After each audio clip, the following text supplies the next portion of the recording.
Look at that.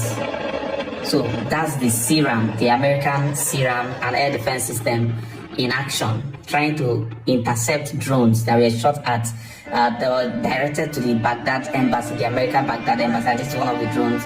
All these drones are coming from Iran. They targeted that embassy, and their plan was to make sure they destroy the embassy. But the Serum kept on shooting down the drones.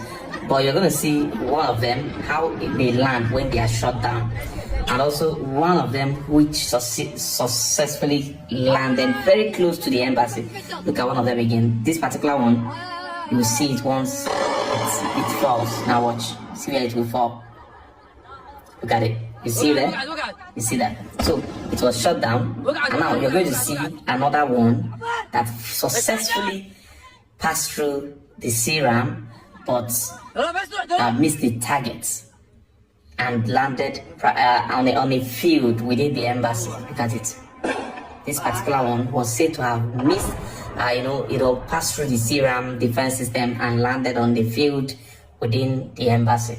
So according to reports, there were 6 in number that Iran shot at the Baghdad embassy today. Now, there is a statement that Trump made here that will just make you know that President Trump is the world's most honest, or the world's most brutally honest president.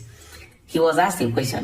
They asked him, since you claim the US has decimated the Iranian military firepower, why don't you just open the Strait of Hormuz for vessels to pass by yourself? And he told them something. Listen to what he said. We'll say there's nobody seen him, which is unusual. Something else. Now that you've announced that the U.S. has destroyed all of Iran's mine-laying ships, why can't the U.S. just immediately reopen the Strait of Hormuz? Well, we could, but it takes 2 to tango. We have to get people to take their billion-dollar ship and drive it up.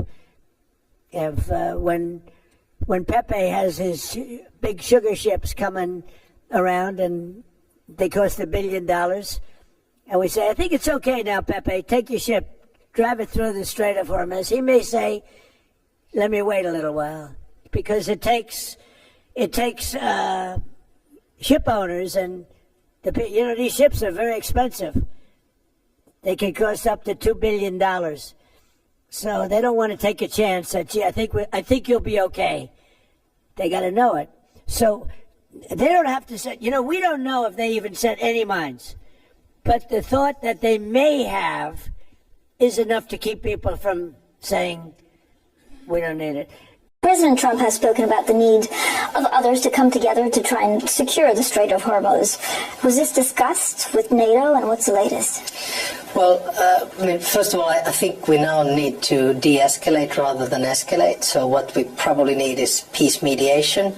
The actual original operation was not discussed with allies, but I'm sure that President Trump is now in conversation with the UK, with France, Germany, the big players. I think President Trump said that NATO faces a very bad future if U.S. allies fail to assist. How should we take that? Well, I think, we obviously have to take everything that the President of the United States says seriously. I think the key now is to focus on the alliance and what we do. We are a defensive alliance, which means that we don't do military attacks as such. We're 32 countries. Of course, after the Cold War, we had some peacekeeping missions, but they were always justified through international law and UN charter. So this is quite different from that. Do you think the U.S. should be helped? I think those countries that have the capacity and the will to help the United States will do that and should do that. We have to understand that the situation, of course, in the Middle East and in the Gulf region right now is extremely serious.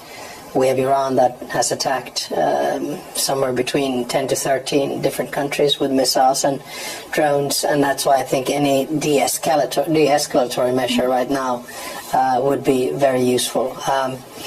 Iran's interest, though, the problem here is that Iran seems to have 3 interests. One is to cause damage to its neighbors. 2 is to maximize the harm on the global economy through the oil price. And the third one is to keep up their current regime.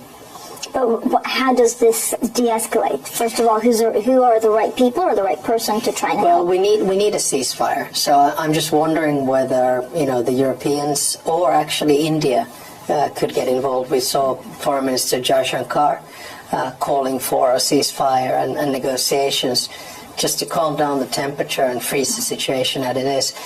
The problem in these kinds of situations is when you kind of have three players, Israel, the US and Iran, all with more or less different interests.